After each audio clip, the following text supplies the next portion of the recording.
Hello, my name is Gina Abigail Arienza and I am from Philippines. I am applying for the front office training program with your company and my desired start date is June 2015. I am interested in this program because it will enable me to meet people from different walks of life, experience their culture and share Filipino culture as well. This training program will also enrich my knowledge of the business practices and hospitality industry in the United States of America.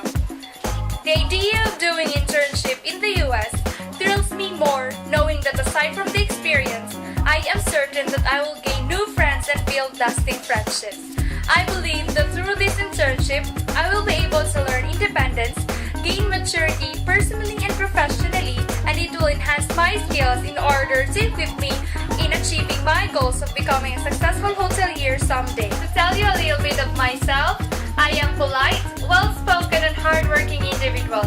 I have keen attention to details.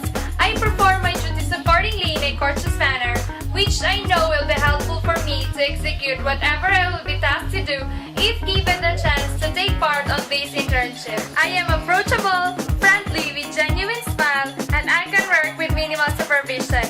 I am able to perform alone when needed and at the same time a good team player if it calls for I it. have experience training in a 4-star business hotel in Kuala Lumpur, Malaysia, particularly in the front office department. I have also completed the competency requirements of Technical Education and Skills Development Authority National Certificate 2 in Front Office Services, Food and Beverage Services, and Housekeeping. Keen to find a challenging position within an exciting host property where I will be able to continue to increase my hospitality experience and apply this learning upon my return in my home country. I truly appreciate this opportunity to introduce myself and to apply for the training program with your company. Thank you for your time and consideration.